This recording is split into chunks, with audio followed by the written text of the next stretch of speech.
Fight. The Vikings run out the score. You hear us yell for more. V-I-K-I-N-G-S.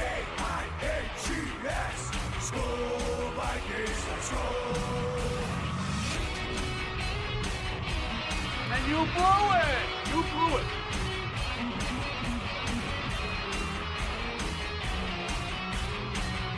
Viking Nation, prepare to enter Valhalla with the most entertaining podcast of the Minnesota Vikings. And now, Odin's Den with A-Train and the Hammer.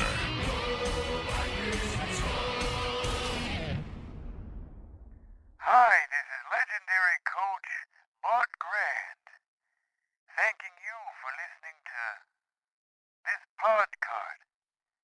Thor's bedroom. Odin's Den. Oh, Odin's Den. You're listening to Odin's Den. And don't forget my rummage sale coming up. Never forget a man's rummage sale. Oh, baby, we're back with Odin's Den episode. Oh, man, what is it, 103? Man, I'm not even ready over here. A-Train, how the hell are you? I'm doing pretty good, except for feeling a little rushed. But how can you not be happy with what happened on Sunday? We watched the game over at your dad's place, even though he was MIA on vacation. Yeah, I miss my dad. He's snowbirding in Arizona right now. The old snowbird technique. Oh, hey, there's nothing wrong with that. Nothing wrong with that at all. But yeah, we got to get together at my house and watch a Viking playoff victory with my brother. Correct. Absolutely. It was a blast. Brought over some pizzas. Yeah, thanks for that, by the way. And yeah. It was a good time. Watch the Vikings win. If you're living under a rock and you didn't realize by now, of course, we won 26-20. We'll break down the game and where we're at in the playoffs and what else is happening around the league in the playoffs. But thank you for tuning in to episode 103 of Odin's Den with A-Train, me, and the Hammer over there. Hey, All hey. Right. I got to work with this guy once a week. All football season, don't you pity me. Vikings Nation, don't you pity me. Well, you kind of sounded like you weren't sure if you wanted to say something or not, so I figured I'd jump in, try to help you out. Well, like I said, I forgot to pull up my little show outline here that I always use. You started the episode, and now you're pulling up the outline. Correct. Excellent work, Correct. super producer man. Classic rush day trade. But yes, all right. All right. I hear a bunch of typing going on over there. That's right. That's right. We did get a new drop for the people as well. Oh, from nice. one of your favorite movies. Oh, absolutely. Yeah, I know what's coming. We'll debut it in a little bit here. Woohoo! We talk about the Saints game. Who dat? We dat, apparently. All right. So. All right, we good to go? I think so, yeah. All right. Well, yeah, enough with the pleasantries, even though he doesn't smell very pleasant. Pleasantries. Yeah, he doesn't smell very pleasant, but we can call them pleasantries. Well, someone also doesn't look all that pleasant either, but, hey, Are you looking in a mirror or what? You thought you were smart? What are you, stupid? I can't compete with drops. No, you cannot. All right, well, thanks for tuning in, everybody. This is post-season playoff Odin's Den. The regular season is long gone, and we are here. If we would have lost, I don't know if I would have done one more. I suppose we probably would have done one more. You do have precedent for just not doing that episode after we lose the playoff game. Well, last year we didn't even go to the playoffs, so that made it easy. We did the last we did the last regular season game. We did the last episode. Well, it was after the NFC Championship game, and you were the worst, one of the worst games I've ever witnessed.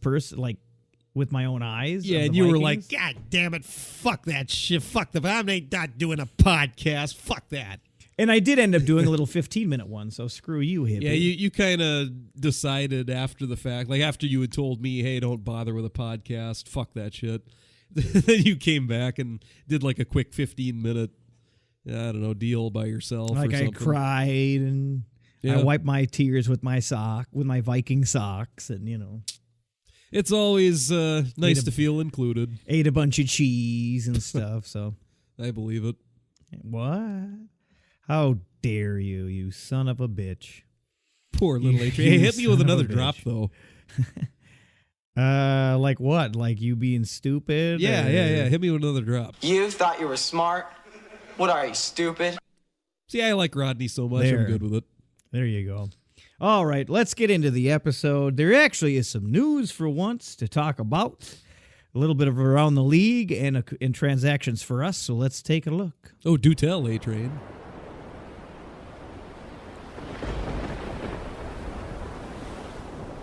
Back from battle with a Vikings update.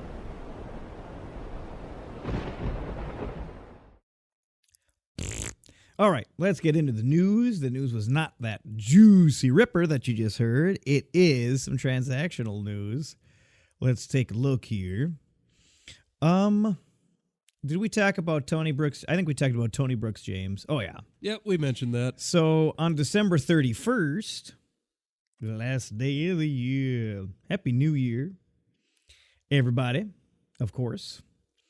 We signed defensive end Eddie Yarbrough to the active roster, not the practice squad, the active roster. And that made Hammer go, who the hell is that? What the hell? Yeah, I had never heard of Eddie Yarbrough. Cool. Don't know a whole lot about him. I mean, I Googled him after I saw the name. He was an undrafted free agent in 2016, I think it was. Played his college ball at Wyoming. He's bounced around a couple practice squads. I think he was on the Bills active roster last year for a stretch. Oh, the Bills. Yeah. Fighting the good fight out there. I have no idea if this is a good signing or not. Cool. Well, you heard it here first, folks. A lack of news and a lack of opinion. Yeah, lack of opinion. Yes. We placed defensive tackle Armon Watts on the injured reserve list. Yeah, what's happening with all these guys all of a sudden going on IR? I mean, like Mike it really Hughes. matters at the end of the year. It matters when you're in the playoffs. I mean, Mike Hughes going on IR. Well, you think Armon Watts is a big matters. piece to our defense? I don't want him to be injured. I'd like to have him in case we need him. Yeah. All right. A-Train. I don't know. Our D-line's pretty deep, man. Obviously, Mike Hughes is a blow. Mike Hughes And Mackenzie Alexander Mac being out for the Alexander, game, yep. too. Yep, Like, Mac what's going was on out. with these guys? Holy crap. Yep, Mac was out. Mike Hughes went to IR. We re-signed Marcus Sherrills as we placed Mike Hughes on injured reserve. Yep, needed a punt returner. Makes sense. We also signed defensive end Curtis Cothran and cornerback Keemon Hall to the practice squad. That does not at all affect the active roster. Yeah, I'd never heard of Keemon Hall. Curtis Cothran has been with us before. Okay. In preseasons Welcome and back, training young man. camps. Yeah. Welcome back. Happy to have you. We released center John Kenoy from the practice squad, and we placed defensive end Stacy Keeley, not to be confused with Stacy Coley. I'm kind of glad that Stacy Keeley is going to be most likely going to be in preseason with us again next year. Mm-hmm. I'm sure he'll sign a future reserves contract. But he also made his way to the reserve injured list. So Yeah, but we got a bunch of people on that bad boy now. Well, yeah, but he'll probably sign a future reserves contract, I'm sure. So he'll be with one of the 90 preseason guys next year. I'm kind of glad Stacy Keeley will get one more preseason. I thought he had some potential from what I saw. John Kenoy getting cut, probably not a big loss. Nope, not at all. Who? In my opinion, anyway. Everyone says who? I don't know who that is. Well, all of those moves, none of those moves are anything to complain about. So hopefully they will work out good and they'll be good business. God damn it, I like the way you do business. Absolutely. Okay. So moving on to some news. Obviously, there's a lot of talk about Zimmer and Spielman. They've both been around for a while. Is it time to get some changes? Some of the reporting from NFL.com and even Fox Sports is that they will still have a vote of confidence for next year and beyond even. And we do intend to retain them both. So I'm absolutely fine with that. I like them both. Yes, at a certain point, you might need to switch things up when we keep not winning. We keep almost getting there, but not quite. But I think they're both fine. I think they're both good. I mean, you give me a coach that doesn't have a winning record, and I'll say, yeah, let's fire his ass. If we win the Super Bowl this year, you'd be good with extending Zimmer for like another 5 years, right? If we won the Super Bowl this year, it would pretty much make every single Viking fan look like a fucking retard. Because I don't know about that. Half of the fan base is like, fucking Zimmer the fuck out of here. Spielman's a fucking loser.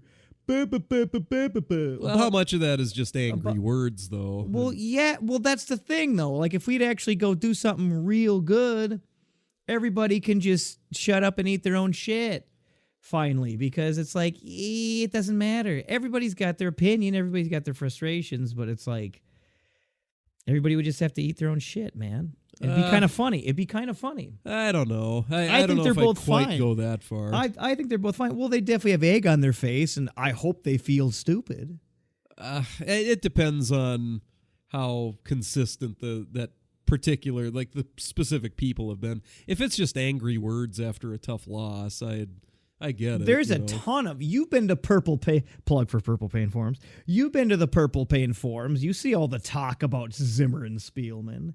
And I don't feel like the general consensus of the Vikings Nation is that they like Zimmer or they like Spielman and they want either to stick around long term. That's what I get out of it anyway. I don't feel like I don't see that many people saying, I love Zimmer, keep him around forever. I love Spielman, keep him around forever. I don't see that. I don't see that. No, there are arguments for, maybe moving on from Zimmer and I understand both those arguments. It's mostly just age. I'm not being a homer for those two. I understand that. I'm very fair. I see all sides of all arguments, and I try to change my mind when it need be. I understand that, but there's a lot of people throwing shade at those two too, and I even more so than usual really hope that we do good and go deep. And even just getting to the Super Bowl would be colossal for this team. I get where you're coming from. I think you can still distinguish between saying, well, Zimmer, someone can think Zimmer is a good coach and still maybe hope to move on from him, because not every good coach is going to win a Super Bowl either. That's pretty much me and you. You want to like him. We think he's good, but we know that day's going to come. We know it might be getting stale. We know we might need changes sooner than later. I think that's me and you, but I feel like a lot of other people are just fire him, get rid of them both. Spielman sucks. All of his drafts suck. There's quite the opinions floating around. Well, if somebody was saying, well, Zimmer's a good coach, but he isn't capable of winning a Super Bowl, and that's why I want him gone, because otherwise, what's the point? There's a ton of talk if he's too then conservative. I understand that argument. He's too conservative. He's not aggressive enough. He's too safe. There's a ton of talk like that. Yeah. Pretty much. Ton of talk. And speaking of talk, head on over to purplepainforums.com. Almost forgot because I got so into the news. Yeah, what's up over there? Normally we hit Purple Pain first and then go to the news. Your outline is like crucial to you over there. I haven't even looked at it. Oh, no wonder. Didn't even have it up. Well, and I also rely on you to do something, even though that's par for the course. What was that? Yeah. But yes, all right. You want to talk about who should be fired? Go clack on your keys at thepurplepainforums.com with the lovely Funky Town, the trolling Rain Man, and maybe Vike Cycle will prank phone call you. Oh, geez. So yeah, I'm going to hit up the Purple Pain Forums a few times this week. I know I'm going to be on tomorrow night. It's a lovely community. I check it probably daily. Oh wow! I just pull the site up. I just pull the site up. I see if there's anything new. See if I'm tagged in anything. Check out our Odin's Den area. I don't go looking for.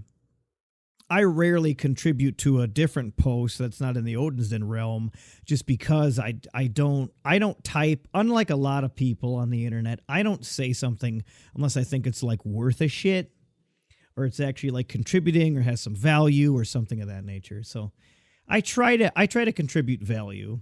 So you mean like if there's an argument going on and there's and most people, like, you agree with pretty much what a lot of people are saying anyway, then you're not just going to type a response saying, I agree with that. If I think that I have a good counterpoint and some good evidence or a good thought on something, and I can, try to chime that in, great. It's like playing poker. It's like being it's like action Dan Harrington in poker. I'll sit there all night folding, and then when I finally play, it's gonna be fucking bringing the lumber. You know what I mean? Okay. Or like being quiet at the dinner table and then telling a really good joke that makes everybody laugh. It doesn't, which I also do quite often. Purple Pain. It doesn't have to just be a huge battle of wits all the time. Where you're just debating everything. You can just go there and relax too. Correct, but there is a lot of chatter. That's the whole point. It's talking. It's communicating. So fair enough. Yeah, I choose not to be a part of a lot of those conversations just because I don't think I have something good to contribute, and I don't want to just clack on my keys just for the fuck of it. So I don't want to chime in just to I chimed in. I chimed in. I'm active, but I want to contribute value. So sue me for that. Long story short, go to purplepainforums.com. Droning on idiot short, even though I'm tall. Go to purplepainforums.com. Check out the community. We hope you're you 6 do. foot. Yeah, I get there. I put my shoes on and I'm real tall. I think you're maybe what, an inch I'm like taller than me, half inch maybe. I'm like 5'11 and a half, and with my shoes on, it gives me another inch. So I'm okay, 6 and a half. I'm about 5'10 and a half, and with shoes on, I get maybe 5'11. Anyway, nobody gives a shit about how tall we are. Yeah, probably not. Okay. Let's move on. I'm happy yet cranky today. So yes. The only other news story that I have is coming out of Dallas, coming out of the Cowboys headquarters. There's some new blood in town. That's right. He's back, ladies and gentlemen. That cheeseburger eating, Arby's menu ordering, fat blob of shit, Michael B. James McCarthy. He's back and hopefully calling plays for them Dallas Cowboys. I remain traumatized, devastated, demoralized, shell-shocked, blindsided, and ultimately completely and utterly confounded and baffled by what I saw on the last 3 offensive plays in the drive of the game. I think Skip better get used to saying that and getting baffled by his cowgirls. If Mike McCarthy's taking the reins, he stayed overnight at Jerry Jones's house. What do you think they did? Well, I heard he made pancakes or something. You think they played Twister in their PJs? God, I love that drop. A drop that says, you think they played Twister in their PJs? Mayor of Munchkinland, Skip Bayless. Yes. I don't have a huge hatred for the Cowboys, but I don't really give a shit about them either way. They're not a real threat. They're not a real threat. I don't have huge anger for them like some other teams. Jerry hired Walmart Mike Holmgren. That's what Cy Amundsen called him. He did. Walmart Mike Holmgren. He did, in fact. He did, in fact. Love me some Cy. All right, that's all that I had for news stories. I thought it'd be interesting to comment on that. So I he's hadn't still heard in the that NFC. until you texted me that earlier. This morning, yeah. Well, I LOL'd pretty hard at that one. I knew I have a coworker who's a Cowboys fan, and they want Jason Garrett gone. So a lot of Cowboy fans wanted Garrett gone. Yeah, so I'm just not I was sure kind of watching how their fan base is really going to respond to Mike McCarthy. Anyway. That's about it.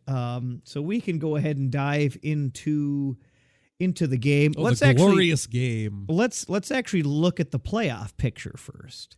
So the playoff picture this last weekend was the Bills and the Texans. We kind of watched the end of that game. Yeah. On Saturday night. The Texans won. It was a good game. 22-19. Went to overtime. Yep. Overtime, man. 22-19. Nice comeback from Deshaun Watson. The Texans did pull it out. He's a pretty talented kid. I haven't watched the Texans much, but I knew they were pretty decent this year. He's got a little bit of that it factor. I mean, he won a college national title with Clemson. Yeah. And that was a nice comeback he had against a tough defense. Mm-hmm. And then something that almost made me as happy as the Vikings winning on Sunday was the Saturday night game. No, noon game? It Whatever. was Saturday night. Yes, Saturday night game was the Tennessee Titans versus the New England Patriots. The Patriots, the statistics were completely against the Patriots. Everybody wants to see them fuck off. The better team won that game. And oh my God, they finally fucked off. That's honestly makes me almost as excited as our Vikings moving on in the playoffs, to be honest. That just makes me so joyful and jubilated, or whatever the fuck the college word is for joy. Brady and Belichick could both be gone next year. A bunch of people are at the Patriots. end of their contracts over there, Yeah. man. Who gives a flying fuck? And I want to. I posted on the Odin's Den Twitter about like Obi-Wan Kenobi when the planet gets destroyed at the beginning of the first Star Wars, and he's like, "It's like I just heard a million voices cry out." Like that's pretty much all the bandwagon Patriot fans hearing all those voices cry out in pain and agony. It's just, I know so many people that are like, I like the Patriots, but they're just like dumb, casual, like they couldn't even name you one O-lineman. You know a type lot of people fans. that like the Patriots? I know a handful. Oh, wow. Old like coworkers and stuff. It's not like I'm close with them, like I give a fuck about them. Man, to a man, I know a every lot of single people. person I know hates the Patriots. Unlike you, I know a lot of different people. Well, that's Worked true, a lot but- of different jobs. That's still surprising. That's true that you know a lot more people than I do, but still, I met a ton of people at a couple of my other That's jobs. a little man. surprising. They're out there, man. Okay. They just cling on to the winning team. So I know I know a gal who likes the Patriots, and she also likes the Vikings as well. That's always funny too, the multi-team people. I suppose Pick a team. underground rapper Slane is a Patriot fan. I like Slane quite a bit. Well, he's But he's probably from Boston, though. crying his eyes out. Well, he- That actually makes sense. Well, he was a Patriot fan before Belichick and Brady, I think. Right. so- When you just take the random person from North Dakota and they're like, I'm a casual Pats fan. I like the winning team. Hey, name one fucking player in the defense besides Tom, like a couple of main offensive people. They couldn't even fucking name one, dude. Get the fuck out of my face. Learn your team. If you're a real fan, learn your team. I've talked about that before. You've seen me learn this team. I have. I could for the most part I could name any of the starters by just looking at the jersey number, and I know who they are. You've come a long way since we started this. I have. Oh, even when You we dive were into just, the practice squad, I don't give a flying fuck who's on our practice squad. But you well, give me you didn't know backups at first active either. 53, active 53. Right. Come a long way. What's Chad Beebe? 12. Same as Tom Brady. Okay, so A-Train quick quizzing me. that's what happened on. What college did Irv Smith Jr. go to? Go. I don't care. So Saturday Hammer playoffs. wins. Saturday playoffs was those two games. I like both. Texans, fine with that. Pats are gone. Fuck off. They lost to the 6 seed Tennessee Titans. Probably the worst team in the playoffs, to be completely honest. In my opinion, in my humble, unknowing opinion. I don't know. I'd say the Eagles, maybe. Damn. Okay. Yeah. All right. Yeah. I still kind of have them in that kind of middle to high middle area, but they have not been the same Eagles team that won the Super Bowl. Poor Carson got hurt again. Dude can't. Our homeboy, our Hometown guy. hometown boy Carson won. Home state. He's really not from Fargo. He was born at Bismarck. He just I went to think. college here. Yeah, he just went to NDSU. Well, I wasn't born in Fargo either. You weren't. As long as You we're on weren't. that subject. You weren't. You are a disgusting traitor. I was born in Um, Minnesota. Thank you. You're welcome. But he got hurt again. He can't not get hurt in the playoffs, apparently. He can't be healthy for one playoff game, apparently. Poor dude. Anyway, That's tough luck. they fought the Seahawks yesterday. After our game, the Seahawks won. Low scoring as fuck, 17-9. Damn. Cold I mean, weather, Philly Philly, this time of year. Philly still held. That's the lowest score of every game, man. Well, the Pats only put up 13 points. Otherwise, that 17 points the Seahawks did was the second lowest score of the entire couple of days. So, yep, 17-9, squeaked that out. It sounded like I didn't see the whole game. It sounded like the Seahawks were pretty much in control the whole way. Yeah, I didn't. But again, watch any Carson of it. Wentz went out like the second drive of the game. So, And then who came in? McCown, I think. Ah, cool. 40-year-old. Oh, great. Like their version of Sean Hill. Yeah, I'll give you that one. Sounds pretty cool, bro. It's a bold strategy, Cotton. Let's see if it pays off for him. Yeah, well, when your starting QB gets injured, Don't mess with the drops. there's only so much strategy you can employ, but okay. There's only so many spots I can squeeze in a drop, too, so. Yeah, I don't want to argue with drops too much. I do like drops. Yep. And then, of course, our game was the nooner, 26-20. Let's go ahead and dive into the game. First, I'm actually going to play the locker room speech from after the game. Oh, Zimmer's speech? That's right. Oh, perfect. And they handed out the game balls. Game balls, plural? Yeah. Okay. Here you go. That was a hell of a fucking win, fellas. That's a hell of a win. You guys fought your off today, okay? Now, one thing we got to remember, right? The last time we won a game in the playoffs, at the last second, we didn't play very good next week. So when we come back to Tuesday, we have to be ready to work, right? Number 8.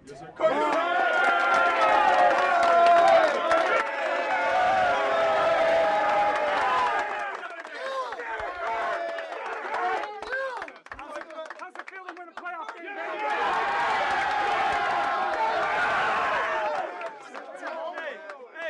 Hey, that's how we've won all year, team, right? Hey, you held them to 20 points, man. You gave us a chance at the end, but I got 3 words for you. You like that?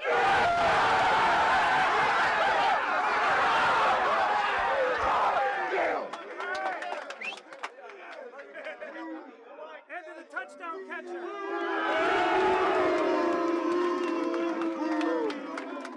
Hey, let's go! Let's go! Let's finish business! Let's go! Win on 3! 1, 2, 3! So apparently in the locker room, they call Kyle Rudolph Roo, and it sounds like they're almost booing him. Roo. Yeah, kind of like Devin Dubnyk in the Wild games like, when he makes a save, they go Doob. Well, they're actually saying his name there, though. Well, the first syllable of his name, yeah. Oh, okay. Okay. Dubnyk is his last name. Devin Dubnyk. Oh, I got you. Okay. All right. Yeah, that's fun. Fun little locker room speech. It was an interesting game, that's for sure. We watched it over at your dad's place there with some pizza, with some fine local pizza. Not Pizza Butt. Rain Man will be proud that it is not Pizza Butt. I went to kind of a local place. It's probably not even worth mentioning because nobody's going to know. They're just kind of out of the North Dakota area. Just trashing my dad's house while he's gone.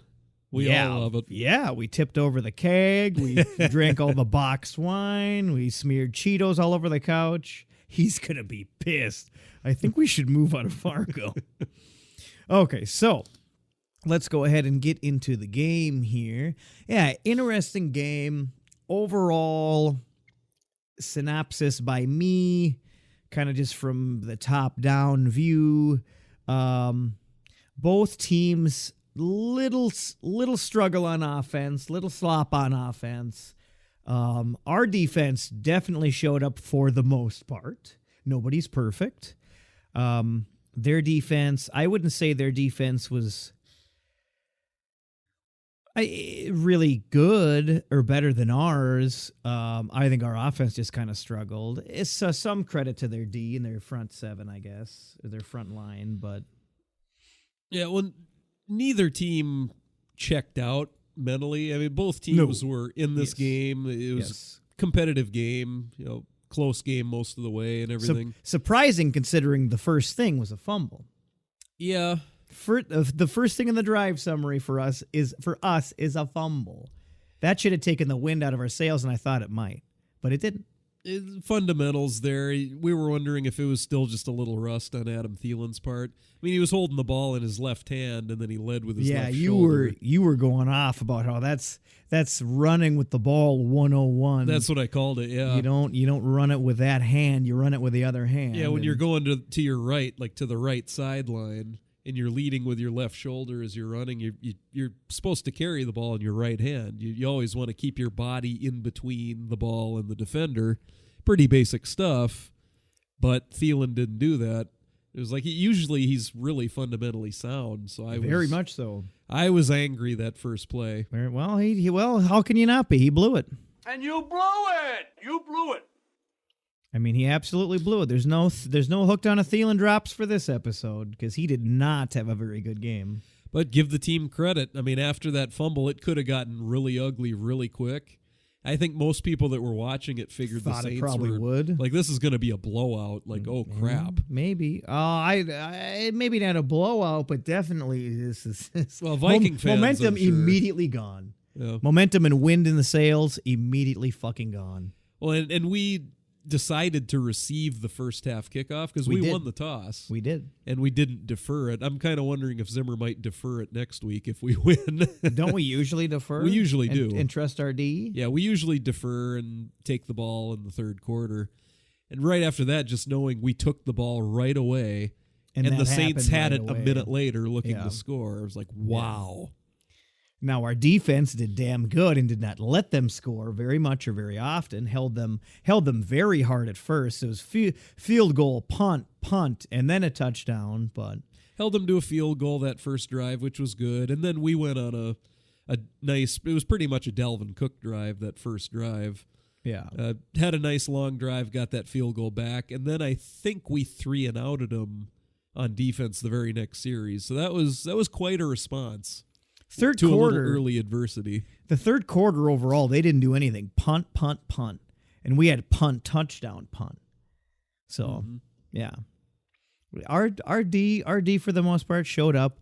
We'll get into the asshole who gave us fits when he was out there, Mr. Hill, Taysom Hill. Yeah, ignore the shit out of him. Passes bombs, catches bombs, rushes, and we're just like, what? There's a guy there with the ball? I don't think we ignored him so much as he just. Oh, that's not what you were screaming during the game. Well, cover that guy. The Harrison He's on Smith. the field. Yeah, that Harrison Smith play where he just let him run right by him. I was pretty upset on that one. I mean, we could clearly see every time that he was in and Drew Brees was out. Drew did not have a good game. No. My God, he did not have a good game. Bye-bye, old man. Yeah, I think he's just getting old. That's all it is. If you're gonna keep playing like that, sayonara, dude. And this dude is nuts, and he can do anything. And I think you were talking about how he could do anything, and then he just gashes us every time he steps on the fucking field. He was running over our guys, breaking tackles. Jesus. He threw a long bomb that set up their Alvin Kamara touchdown, and then he caught a touchdown. Normally, I don't look at the other team's stats, but fuck this dude, man. Taysom Hill, he was 1 for 1, 50 yards. Yeah. Rushing, he led their team in rushing. We shut them down, except for Hill. He led them 4 carries. 4 carries, 50 yards, average 12.5. Ugh. The rest of their team, trash. 5 carries, 21 yards. 7 carries. Kamara was non-existent. Murray was non-existent. They sucked. But Hill, man, gashed us. And then Hill he was even 2 for 2 in receiving with 25 yards and a touchdown. Get the fuck out of here, dude. Who is this guy? Well, I knew they used Taysom Hill as kind of a gadget player. I didn't realize he was next that good. Next level, dude. Yeah. We try to run goofy shit. Diggs tries to throw the balls. I saw people bitching about that on Twitter. Stop doing that little double toss to Diggs and he's going to drop back like a quarterback. He's not that great at it. I just saw people going, he's not that good at it, so knock it off. I get that argument. It's nice to make sure other teams are aware that we still might do that, though, once a game, so they might have to game plan It for looked it like still. shit this time.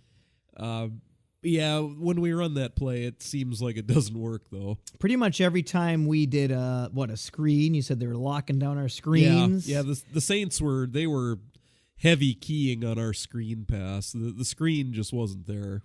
We did get four sacks, and our D played great, but I almost feel like their front was really keyed in harder than our front was on them. I wouldn't say that. Okay. I mean, Dalvin Cook was gashing the Saints at times. Oh, yeah. Running the football. First play. Or the first time he ran, didn't he? Didn't he have a nice little run? The first time he got the ball, I thought he had a nice 20-yard gag. I specifically can't remember the very first touch for Dalvin. You might be right. I mean, they were so worried about the screen game. Dalvin Cook had almost 100 yards rushing. Yeah. That's a tough defensive front, though. Yeah. Yeah, give a little credit to the Saints. I mean, their corners aren't slouches either, but they were without Eli Apple. I don't think that hurt them too much because I think Janoris Jenkins and Marshawn Lattimore are kind of their two main corners. So they had their two main corners. We had our two main receivers. Mm-hmm. Yep. I was a little surprised they seemed to have Janoris Jenkins covering Diggs a little more often. I thought they were going to have Lattimore on Diggs. Guess not. Hey, somebody's got to get like me and you were saying. I think while we're watching, it's pretty much a lose-lose. Like when when an opposing team tries to pick their best corner to put on, Diggs or Thielen, and which one they put their best corner on, it's kind of a fucking lose-lose. Because then the other guy, if you pick one to shadow, then the other guy's just going to get all the work. See, coming into the game, I wasn't expecting a big game for Diggs. I was thinking, if anyone, Thielen might be the receiver to have a big game. But I thought that because I thought Lattimore was going to be covering Diggs. It seemed like Lattimore was on Thielen more, and Thielen had the better game. I don't know if Lattimore might still be, not quite 100%, because I think he was injured a while earlier this year. Okay. Maybe he isn't 100% yet. I know he missed a tackle on Kyle Rudolph, too. Well, that's also Kyle Rudolph. Well, it was a pretty important catch, actually. We were down 10-3 at the time. It was after the Kamara touchdown, and we were driving it, and we had I think it was a 3rd and 7, and Cousins threw a real short pass to Kyle Rudolph, and Rudolph actually made Marshawn Lattimore miss and picked up a huge first down that drive. Led to a field goal. We made it 10-6. Yeah, and then Hammer was over there like, suck failure, freaks. Hey, that's our new drop, isn't it? New drop just debuted right now. Play that one more time. All right. Hammer was like, suck failure, freaks. Yeah, suck failure, Saints. Right out of dodgeball, man. Right out of Dodge. Get the heck out of Dodge. Classic flick. It is. It is a classic flick. But yeah, let's go ahead and go through the numbers here. Our offensive line, they were average in this game. We had some running plays that looked fucking beautiful, and then we had plays where I think it was it Elfline that one time that you said just got fucking smoked. Oh yeah, just let a guy go right to Kirk. That left pitch, the pitch to the left late in the game where it looked like Dalvin fumbled and the Saints brought it back and for a touchdown. It turned out he was down, so we got lucky. But yeah, Pat Elfline, he got beat pretty bad that play. Yeah. Otherwise, it's another average game from them, would you say? Not amazing, not the worst, but yeah, they were all out there doing their jobs, trying their best, had some good runs, had some bad runs. Protection, I wouldn't say protection was amazing. He had some plays where he had some time. I would say it's about 50-50. The O-line did enough for... Dalvin to do his thing. Clearly, yeah. Well, they did enough for Dalvin to do his thing. Well, that's how it's been all year. And you know, I mean, we got Dalvin back, so that is a little less pressure on the O-line. Imagine us with a fucking top 10 O-line, dude. Oh, wow. Not a bottom 10 O-line.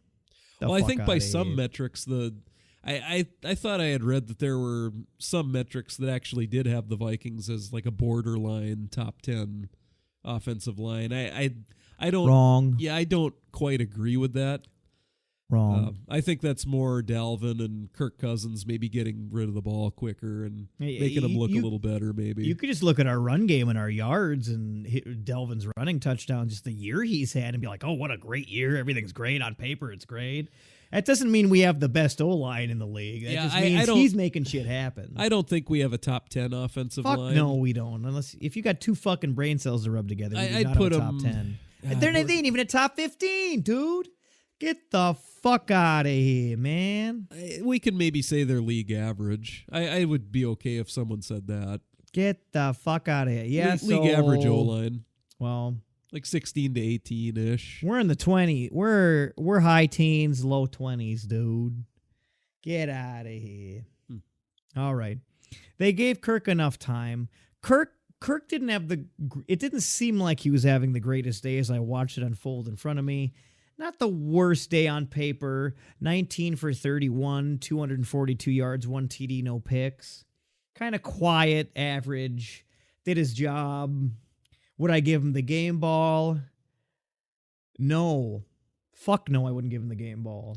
I wouldn't just either. Just because you won a playoff game. Well, he came up big in overtime. Like he was really good when we needed him to be. Because he threw that touchdown at the last minute at the last the bomb to Thielen and then the touchdown. Yeah. I wouldn't give him the game ball either. Well, that's just like looking at good stats and being like, oh, those were out of 2 plays. Kind of a similar concept. Well, Kirk was average, and then 2 plays were the best plays of the whole 4 quarters. Well, did he really play good then for the whole game? No. If he just said he didn't do much in the first half. No, he didn't. And that's what I'm more thinking of, I guess. But well, if we're talking about who gets the game ball, I wouldn't give it to Kirk. My first thought was maybe go with Adam Thielen. I mean, he had the tough fumble at the beginning, but then he was able to overcome it, and he came up with a big catch in overtime and everything, and he had 129 yards receiving, whatever. But he did. But then the more I thought about it, I think I would give my game ball in this game to Mike Zimmer. Oh, I like it. I think I'd give it to Zimmer. I like it. We haven't given it to Zimmer all year, I don't think. We were missing Mike Hughes. Yeah. We were missing Mackenzie Alexander.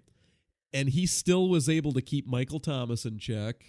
Yeah, just game planning, scheming. A very good receiver. Slowing Drew Brees down like we did, getting a couple turnovers. He helped Kumara, was obsolete.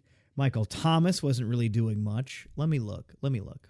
Yeah, I think game ball for me goes to Mike Zimmer. What do you think? I completely agree. You that. Go with Zimmer too? I normally don't think of coaches. I'm always just trying to think of players, positions. Yeah, 110% agree. Love it. I mean, I don't think we gave it to him all year. I gave him the game turd for the loss in Soldier Field earlier this year. Gross, Hammer. Wash your hands, man. Yeah, well, anyway. I gave him that negative game ball for that Bears game because I thought it was his scheming was the biggest reason we lost. Making Chase Daniel look good. Ugh. So you know what? I say Zimmer gets the game ball this playoff. Agreed. Game. Give it to the coach. Agreed. Let's do it.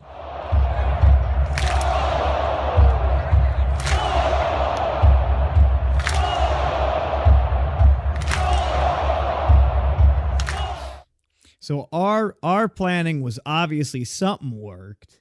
On the defensive side, yeah. Defensive side was fucking fantastic. The offense struggle, that's not necessarily on Stefanski. The offensive play calling I thought it was average. A little up and down, yeah. Yeah.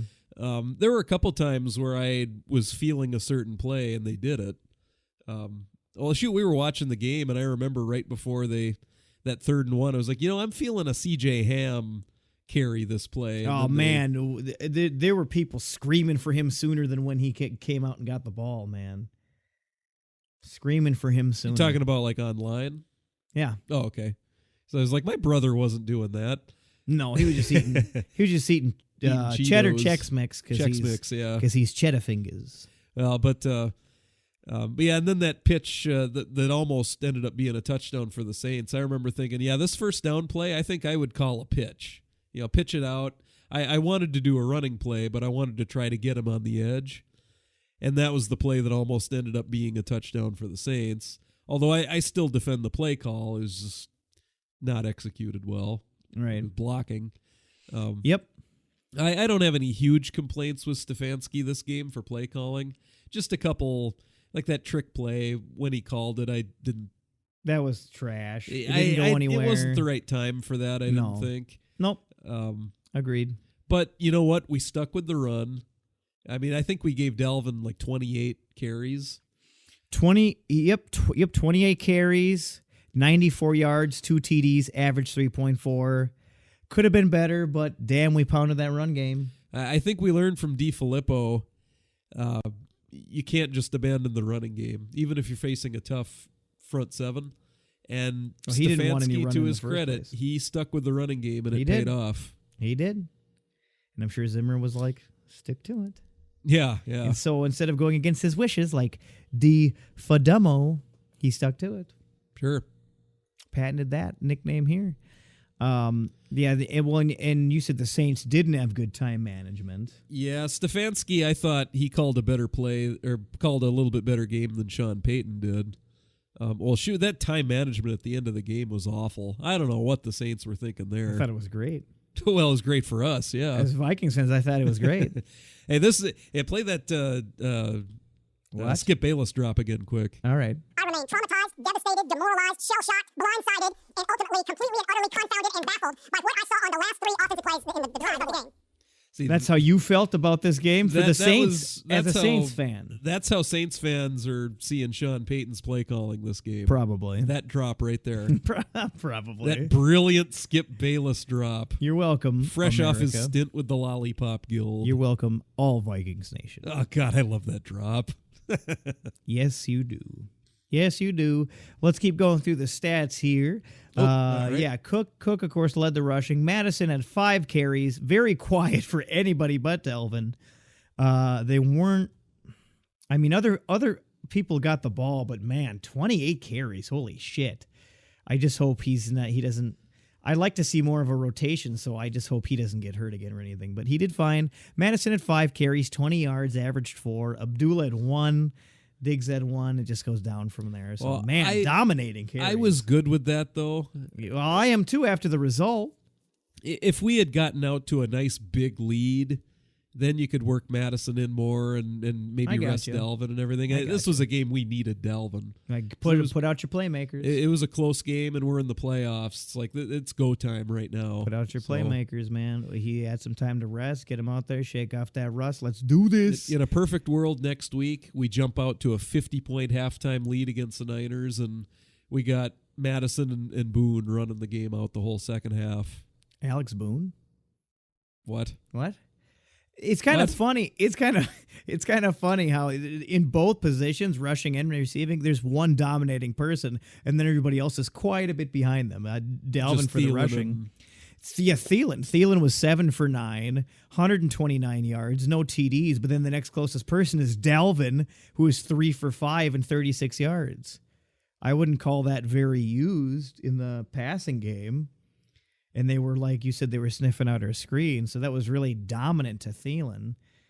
They must have been shutting down Diggs. Same sort of thing with the passing game. This is a game you have to win. It's must win. It's do or die. You go with what's working. A playoff game, I care a little bit less about making sure everything's balanced. Oh, we got to get Diggs 5 catches. We got to get Rudolph 4 or 5 catches. We got to get Thielen 5 or 6 catches. Right. I don't care about that as much in one game. The ball, yeah. Yeah, I mean, people were mad. Rhodes was mad, acting like a diva. Yeah. Diggs was a little mad there at a certain point because he wasn't getting used. He was getting frustrated like usual. I wish they'd knock that. Just getting frustrated. I mean, and then there was that one Diggs. Was that when he tried to do the lateral or whatever? Wasn't that Diggs who went down on his back and tried to like shovel past the ball? Or I think you're thinking. It came out. I think are you thinking of the Josh Allen play in the Bills-Texans game where he was getting tackled and he tried flipping it to... You're right. Well, something happened with Diggs, I thought, didn't it? Where he like messed up too? No. Oh, okay. It was just a Thielen fumble? What? It was just a Thielen fumble?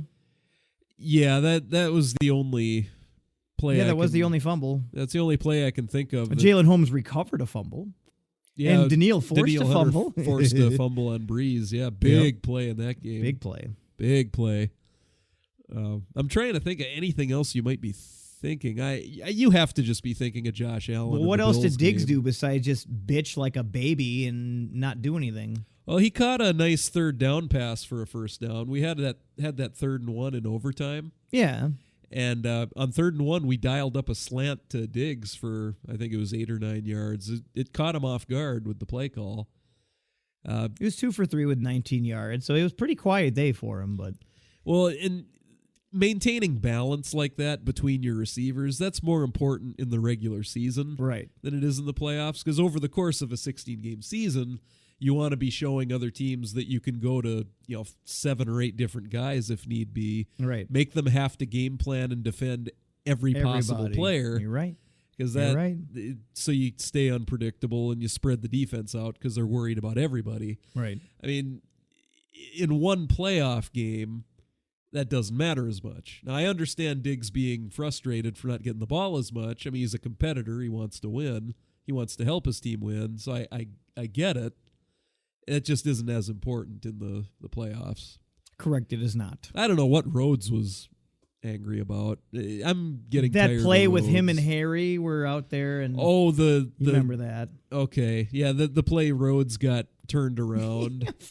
Yeah, the Taysom Hill pass, the 50-yarder. Okay, yep. Yeah, and man, Rhodes got fucking torched. Man, we watched that shit live. A couple Yeah. times, a Viking defender got juked and was a tiny bit, the tiniest delay in adjusting to the route that the receiver's running, and you're fucking done. You're gone. There have been They're a couple catching the times ball. this season Rhodes has been furious on the sidelines, and I have had no earthly idea what he's angry about. That he sucks? Other than just he made a mistake. Yeah, he's mad that he sucks. Okay. Yeah. I'll go with that. All right. Ant-Man had 1 pick with a 30-yard return, 1 pass deflected. Terrible decision by Breeze. That was his Kirk Cousins in the Packer game moment. Great day for Drew Brees. I Throwing love it. deep into double coverage. I love it. With a weak arm because he's getting older. Hey, in his defense, one time Kirk threw into triple coverage, so you remember that. Oh, the Kyle Rudolph incompletion. Yeah, you remember that. Where he threw it to triple coverage. Yeah. Yikes. Yeah, that could have wasn't a good lost read. us the game on that one. Yeesh. Would not give that guy the game ball. Okay, so defense overall, we got a few sacks. Actually, no, not really. We got 1 fucking sack. We got Everson and Daniil both got credit for 1.5 sacks. That's it. So we got 3 sacks. Nobody else got anything. That's why I said their D-line was better than ours. Because they got to Kirk like 4 times. Yeah. They got to us like 2 times.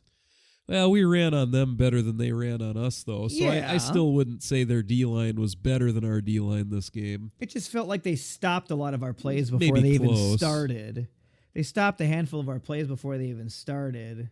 And they sacked Kirk more than we sacked Drew. I guess that's really the main thing that I'm mulling over in my pea brain. That's fine. There is a little more to it than sacks. Well, yeah, I know that. Anthony Barr got a tackle for loss. Griffin got a tackle for loss. Jaleel, did I do that? Johnson got a tackle for loss. He was out defending a pass on a play too. He was. It was that play where Drew Brees was getting sacked, and as he was falling, he kind of threw it to the ground, kind of where I think it was Kamara was out there. But yeah, I think it was a zone blitz that play, but they had Jaleel Johnson out covering the receiver in the flat. It was like, dang, Zimmer mixing it up a little bit. He was.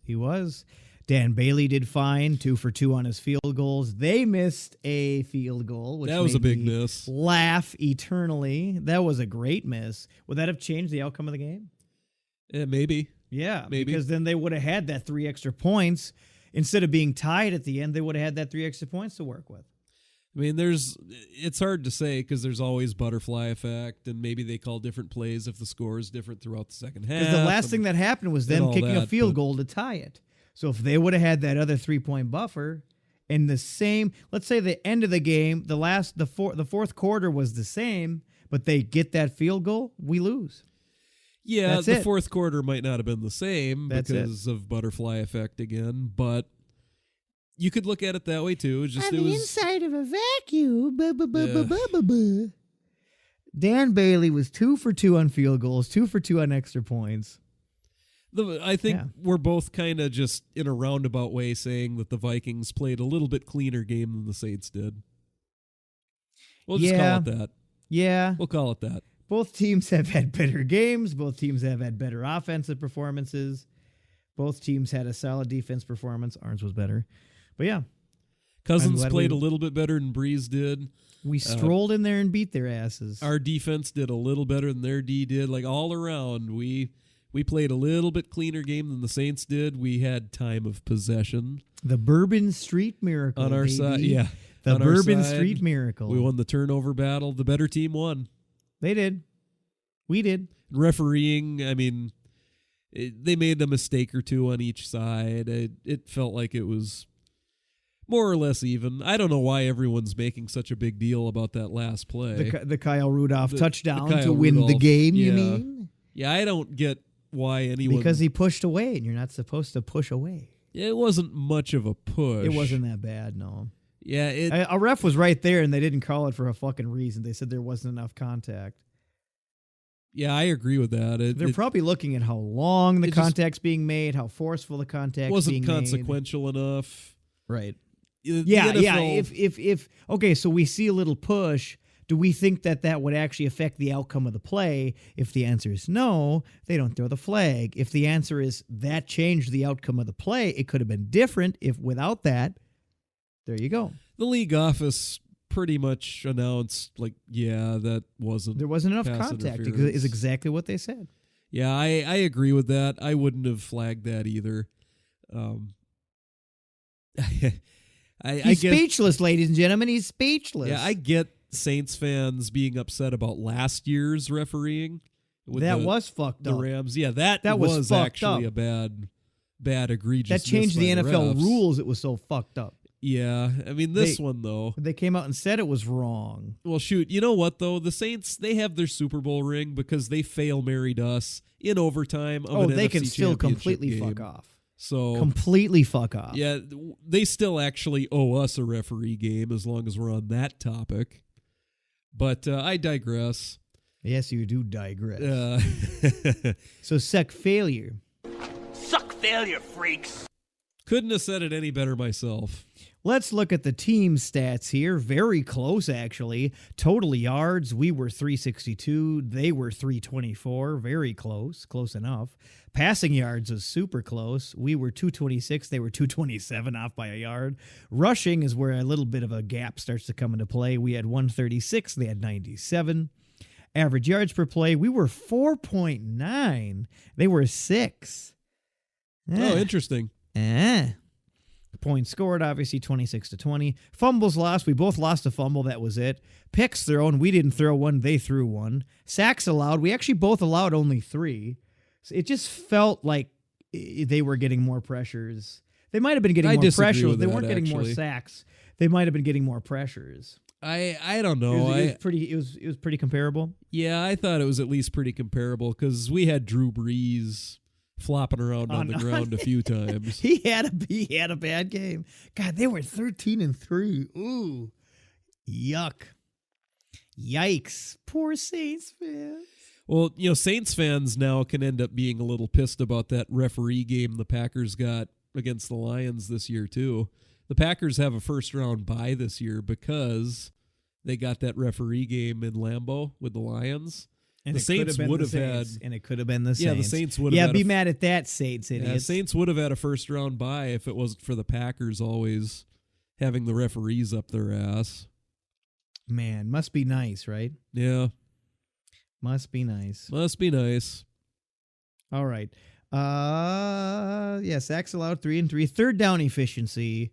What do you think we were for third down efficiency? Well, at halftime, I remember we were 4 for 8.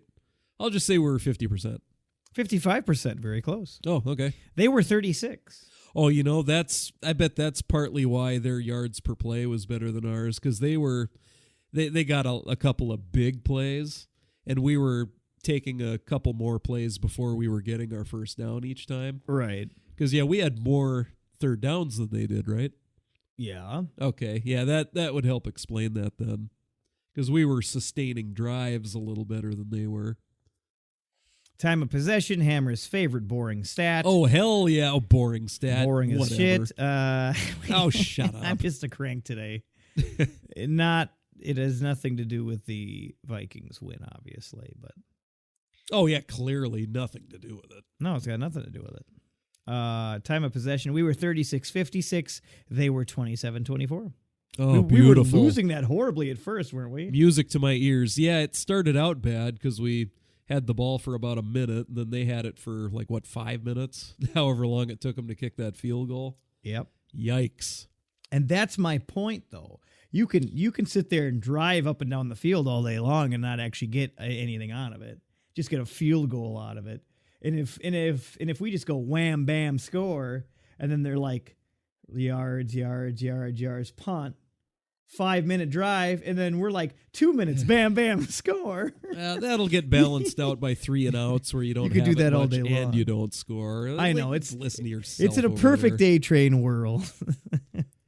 What world are you living in? Fantasyland, Candyland, if you will. Penalties, we were 4, they were 6. It's not horrible. Having the 4 is not horrible. I would say clean 4 up the penalties 6. in a game it's not bad. Not bad at all. Not bad at all. Let's see if there's any insights here. It should have been 5 because we false started on the play that Thielen fumbled and the refs missed it. Interesting fact that here. fumble shouldn't have counted. It shouldn't have. But, there was I'm blanking on what the exact non-call was. There was a play in the second half where I thought we got away with one a little bit, so. It was fairly even. I didn't think it was lopsided for calls. I thought so. Yep. Just a mistake or two on each side. That's about it. Fun playoff fact. The Vikings are now 4-1 all-time versus the Saints in the playoffs. Oh, Did you know that? interesting. Did you know that? No, I didn't know specifically we were 4-1 against them. It doesn't I knew we feel beat like them. that would be what I would guess. We but beat them in 87. I'll I take knew we it. beat them 2 years ago, Minneapolis Miracle. I'll take it. And then yesterday, I wonder what the 4th win was over them. Maybe you should have done your research. Well, yeah, I'm not sure what that 4th win was. I know the one loss. Ugh, everyone does. This gross. The Saints are, I don't want to think about it. The Saints, yeah, except for that funny picture going around of a referee with Brett Favre's face on him. Yeah. And he's going, I didn't see anything. Love that fucking picture. Little revenge, if you will. Just a little like dash a of meme. revenge here and there. That a meme? Yes, a meme picture. The Saints are 1-10 all time in playoff games when trailing through 3 quarters. Their lone win came in Super Bowl XLIV versus the Colts. Huh. So they're really shitty if they're trailing, apparently. Apparently they can't come back. I forgot they were trailing at halftime of that Super Bowl. Yep. And they were trailing us as well. So, yeah. The Saints have not allowed a 100-yard rusher in 43 straight games, including the playoffs. Oh, yeah, that's longest right. active streak in the NFL. Holy shit, that's Delvin decent. only got 98, didn't he? That's decent. Okay. Well, the Saints can hang their hat on that, I guess. Have fun with that, Saints. Oh, I'm sure they will. Jalen Holmes' fumble recovery in the fourth quarter was the second takeaway for the Vikings. Minnesota had 15 games with one plus takeaway this season, tied for most in the NFL. I think we kind of covered that on the last episode, too. Yep, still there, still doing it. All right, yeah. Well, that is that game. What are we doing next? Where are we going next, Hammer? San Fran, just like the 87 playoffs. 87, man, I would have been like 4 years old. I was 6. No, 5. I would have been 5. Yeah, in 87, we started out in New Orleans, beat them, then went to San Fran and beat them. And then what? Then what happened? Well, then we lost. Story time with the Hammer. Then we lost in the NFC Championship game against the Redskins, but let's gloss over that real quick. Yeah, we don't have to worry about that one too much. Important thing is there is precedent for beating the Niners this weekend. There is precedent. They're probably going to, I don't know, they might fail. Suck failure, freaks. We'll have to see. Hopefully they will blow it. And you blew it. You blew it. You said that I said I was worried. You said you're not worried because they barely beat an injured Seahawks team, which is the game that we were watching. Yeah. When we weren't quite back home yet because of the shitty weather after the Bears game. The last Sunday night game, yeah. I fully think our team has the potential to beat any team in the fucking NFL right now. Well, I don't know if I would say I'm not worried. I mean, it's a playoff game on the road. I am a little worried, of course. They were just fairly nasty this year overall. But like they got their shit together. But rolling into New Orleans and beating the Saints, that's pretty fucking boss, dude. That means we can roll into San Fran and beat the Niners. I get it. I get you. That's what we said last week. It's true. If we win this one, we can win the next one. I honestly didn't feel good about going into the Superdome and beating the Saints at home. They're always pretty solid. They were 13-3. They had 3 losses fucking regular season, man. Like, they're a solid team. Yeah. Well, my biggest worry in this game coming up, San Francisco has probably the best front seven we faced all year. Ooh. They have a nasty front seven. Yeah. It's Solomon Thomas and DeForest Buckner. Those guys are going to be tough. Yeah, and our O-line is not going to be We're going to need Dalvin to be dancing and... He'll dance all right. He's I'm just worried about the little guy getting hurt. Some Barry man. Sanders type shit next Let's week, get probably. CJ out there blocking. All hands on deck for blocking. Let's have 3 tight end and a fullback sets. Come on, Stefanski. You better be prepping for that fucking pain and punishment that's coming to our knobs up front, man. To our cardboard cutout sometimes up front. Well, it was nice. We were definitely committed to the run this game yesterday. We had Treadwell as inactive for the game. Get that fucker out there and block. Well, we had Treadwell inactive because we were wanting all hands on deck for blocking. And yeah, man. I thought he's a decent blocker, though. Well, for a wide Treadwell? receiver, he is. Yeah. Sure. Okay. But at any rate, we're going to probably need a bigger game from Kirk Cousins. Cousins is going to have to do a little more this game. Although the 49ers secondary was a little banged up going into the last couple games, so maybe this is a bigger game for Diggs coming up. Maybe this will be more of a we might not we're going to, if I would look into my crystal ball as a wizard, I would say that that should be a drop. I would say that we're going to struggle a little bit more with the run game, but we're going to open up the pass game. You think this might be like a 300-yard game for Kirk Cousins? I fucking hope so. That'd be 60 more yards than this last game. There's potential for that. Let's take 60 yards from our rush game and throw it onto the pass game, and I think that's probably what this one's going to end up being. Yeah, that could be. It'd be nice if we could take 60 yards from the run game and then add like 300 yards to the pass game and just light them up. Well, yeah, in a perfect world, but I'm actually trying to be realistic, you fucking homer. Fair enough. God, what are you, Homer Simpson, sir? Sector 7G? I'll have to, I'm going to try to watch the 49ers practice during the week, seeing who's, like for the 49ers secondary, seeing who's limited and who's full and everything. Uh-huh. The 49er injuries on the back end, that's going to be something to watch. You're going to shoot Stefanski some texts to tell him what to do or what? I have no idea what Stefanski's phone number is, so no. It's 1-800-Stefanski. Okay. All right. So, yes, Saturday. We're Saturday this time. Saturday, we can do the pod card on Sunday, unless I'm just so disheveled. I just want to ride off into the sunset quietly. It's the first game of the weekend. It's Saturday, 3:30. Yep. Saturday, January 11th, 3:35 p.m. Central. It says NBC. Everybody be sure to tune in, squeeze the juice, do your color rituals, whatever you do to help our team win. Cheer us on. We have to go on. It ain't going to get any easier, but getting over that speed bump of the Saints at home was a pretty fucking... That was a big one. Monumental speed bump to actually hurdle with our Geo Metro.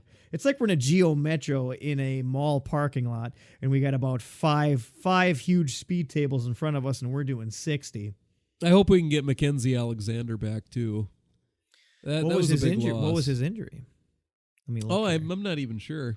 I don't know anything. The 49ers, they quietly have a couple of pretty solid receivers. I mean, they got Emmanuel Sanders and Deebo Samuel. It says it's his knee. Okay. And he didn't practice all last week. I mean, they're both... Deebo Samuel is pretty dynamic receiver. They got George Kittle, that big tight end. We're going to need to get some defensive guys back, hopefully. Notably McKenzie. Yeah. It's a good rotation to have.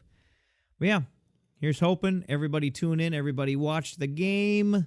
I kind of like that it's a Saturday game. That's going to be strange, but I like it at the same time. I like it because the Packers have to play Sunday night. Yeah. They're the last game of the weekend. They're Sunday night at, I think it's 5:40 or something. Mm-hmm. I like that we're going to have that extra day over them in case we both win and have to play in the that's the thing. NFC title game. I like the scheduling for us. Yeah, here. you win on a Saturday. Yes, you get that extra. You get just a little bit more time. Yeah. And the 49ers had a first-round bye anyway. I mean, one more day of waiting for our game isn't going to help them all that. I mean, they already had an extra week anyway. So yeah, it's sort of like this is how I would schedule it if I had control over it. Right. Yeah, I would give us the first game and then make the Packers play the last game. Make the Packers just... Please, Seahawks, beat Go those away. Packers. Please. Yeah, I never thought I'd root for the Seahawks, but... Yeah, I'd rather face the Seahawks than the Packers, I guess. Lesser of two evils. Well, I just want the Packers to lose. I don't really care who we play. If you don't want us to beat them? That you would don't want be cool us to kick too. them in the face? Well, that would be cool too. I just always want the Packers to lose every week. Yeah, every so. Self-respecting Viking fan does. So because you're with stupid, because you're wearing it right now. It says I'm with stupid pointing at Wisconsin. Correct. Good Odin's Den design, by the way. Yes, thank you. Anyway, we've rambled on far too long. We're at the 71-minute mark. That's a playoff Shut game, though. your yapper. Yeah, the playoff episode can be a little longer. We're going over a playoff game. Shut your flapper. Shut your yapper. Thank you for tuning in to episode 103. Be sure to check out the Purple Pain Forums.schlom. Be sure to check out odinsdenpodcast.com. There you Be sure to check out us on Facebook, Instagram. The Sean Mannion PI is floating around out there.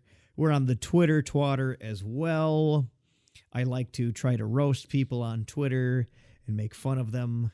Like I did roast J. Ron Curse a little bit about driving down a closed interstate. But yes, I try to just have fun with it. It's not malicious intent, but yeah. Come check us out online. Thank you for listening, telling a friend if you have. Any final words for the Vikings Nation going into the 49ers game? Hammer. In lieu of having any final words, can you just play that Skip Bayless drop one more time? Lou, skip to Malou. I remain traumatized, devastated, demoralized, shell-shocked, blindsided, and ultimately completely and utterly confounded and baffled by what I saw on the last three offensive plays in the drive of the game.